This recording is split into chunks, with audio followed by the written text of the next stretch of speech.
જય જવાન જય કિસાન જય ગૌ માતા. દર્શક મિત્રો, આજે આપણે માહિતી લેવાના છે ઉનાળુ બાજરી ની, કે ઉનાળુ બાજરી છે તેનું વાવેતર ક્યારે કરવું ને પિયત ક્યારે આપવું, કઈ બાજરી વાવી.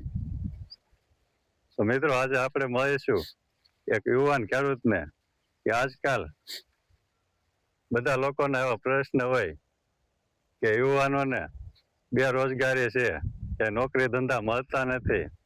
તો આજે એ માટે જ એક યુવાન ખેડૂતને બતાવીશ કે જેઓ ખેતી કરે છે. તો ચાલો મળે એમને અને જાણીએ એમની પાસે ઉનાળુ બાજરીની માહિતી. રામ રામ રામ મુરગા. રામ રામ રાણાભાઈ. તો પહેલા આપણે દર્શકોને આપણો પરિચય આપી દઈએ. મારું નામ રાહુલભાઈ કુરજીભાઈ ઉતેડિયા છે. તમારા ગામનું નામ કહી દો. મારા ગામનું નામ ભીમગઢ છે. તમારો તાલુકો? તાલુકો ચોટીલા, જિલ્લો સુરનગર. બરાબર છે. વાડી આપણે અહીંયા ડુંગર રોડ પડખે આવેલી છે. બરાબર. હવે આ બાજરી છે, તમે કઈ બાજરી વાવેલી યાદ છે તમને? હા, બાજરી પાયોનેર વાવી છે. બરાબર. તમે ક્યારે વાવેલી આ બાજરી? વાવી હતી આપણે 2 મહિના ને 8 દિવસની થઈ બાજરી. બરાબર, 2 મહિના ને 8 દિવસની થઈ. તમે અત્યાર સુધીમાં કેટલા પિયત આપ્યા છે? પિયત અમે 10 પાણ પાઈ દીધા. 10 પાણ પાઈ દીધા અત્યાર લગીમાં. બરોબર. હવે તમે ખાતરમાં કયું આપેલું આને? ખાતર યુરિયા પાયેલું છે. બરાબર.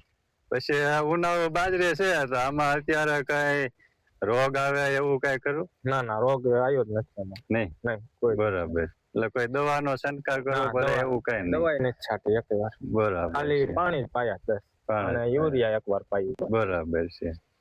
હવે રાહુલભાઈ, ચોમાસે આપણે બાજરો વાવતા હોય તો માવઠું થતું હોય તો એ પલાવવાના પ્રશ્ન રહે. તો તમારો અનુભવ શું કે છે કે ઉનાળે બાજરી હારી કે ચોમાસે હારી?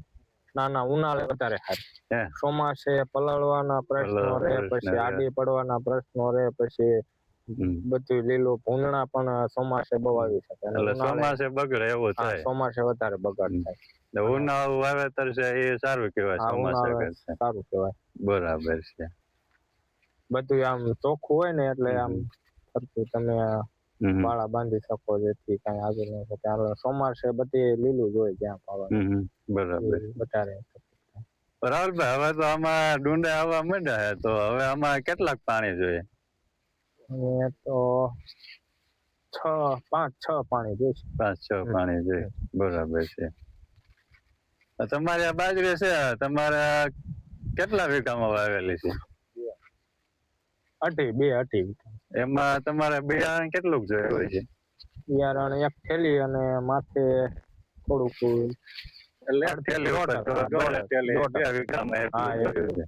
બરાબર. રાહુલભાઈ, આપણે બાજરીના ભાવની વાત કરીએ તો અત્યારે ભાવ કેવાક મળે છે? અત્યારે તો યાર્ડના ભાવ છે 400 રૂપિયા આજુબાજુ. 400 આજુબાજુ હોય છે. બરાબર. ઉનાળુ બાજરી છે, ચોમાસું છે, એમાં કઈ ભાવમાં તફાવત રહે? ચોમાસુ છે તે બગડતું હોય, તે બાજરોનો કલર થોડોક કાળો થઈ જતો એવું થાય. હા, તો એની હરખામણીમાં ચોમાસું ઉનાળુ બાજરીમાં કઈ ભાવમાં ફેર રહે? ઉનાળામાં સારો ભાવ આવી જાય અને ચોમાસામાં દાણા એવા પલ્લી ગયા હાથે થયું એટલે ભાવ કપાઈ જાય. બરાબર છે. 250 300 એવું બધું ગણવામાં આવે. બરાબર. અને દુકાને તમે ખરીદી કરો એટલે 700-600 રૂપિયા મણ. બરાબર છે. તો મિત્રો, અત્યારે ઘણા લોકો શહેરોમાં તો ઓછો બાજરો ખાય છે, પણ ગામડામાં આપણે ખેડૂતો છે, અન્ય લોકો છે, ગામડામાં લગભગ બાજરો ખાતા જ હોય છે. કેમ કે બાજરી છે તે ઘઉં કરતા ઉત્તમ અનાજ કહેવાય છે બાજરો. એટલે બધા ખેડૂતને આપણે રાહુલભાઈ, બધા ખેડૂતોને આપણે એવો સંદેશ આપવા માંગશો કઈ કે ખેડૂતો છે તે થોડું ઘણું તો બાજરીનું વાવેતર કરવું જોઈએ? હા, બાજરીનું વાવેતર કરવું જ જોઈએ. કેમ આપણે ચોમાસું આવ્યું, ભલે ચોમાસે તેમ ન વાવો પણ ઉનાળે વાવી શકો. બરાબર. અને બાજરો ફાયદાકારક છે, ખાવો જરૂરી છે. ઘઉં કરતા બાજરો તમારે પેટમાં પણ સારું રહે. ભલે તમે આખો દીમાં 1 વાર બાજરાનો ખાવ ને તોય તમને આમ પેટમાં બધી રીતે આમ સારું ફાયદો થાય. બરાબર છે. અને નકરો આ ઘઉંનો ખાવ એટલે તમારે પેટમાં અમુક ને ભારે રહે એવું થાય, કબજિયાત રહે એવું થાય ખરે. તો મિત્રો આ હતા એક યુવાન ખેડૂત.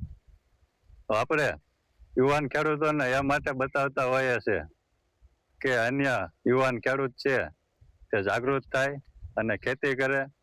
કેમ કે અત્યારે યુવાનો છે, અન્ય લોકો છે તે ખેતી છોડી અને શહેર તરફ જઈ રહ્યા છે.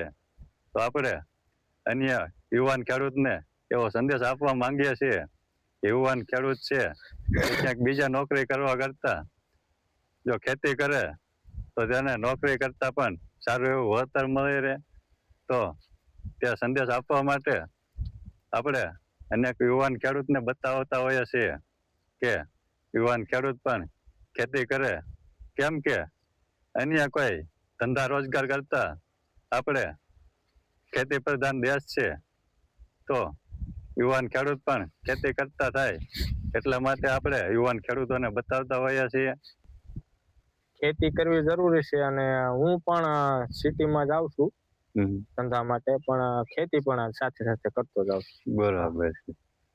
મિત્રો યુવાન ખેડૂતોને ખાસ સંદેશ દેવા માંગીશ કે તમે ખેતી કરતા હોય તો અન્ય વિડીયો બનાવતા હોય તો એના કરતા તમે પોતાની વાડીમાં પિયાત આપતા હોય કે અન્ય ખાતર આપતા હોય, દવા છાંટતા હોય તો તેના વિડીયો બનાવી તમે સોશિયલ મીડિયામાં એક્ટિવ હોય તો તેના વિડીયો બનાવી તમે તેમાં મૂકો તો અન્ય યુવાન ખેડૂત છે તે પણ જાગૃત થાય અને એની માહિતી પણ મળતી રહે.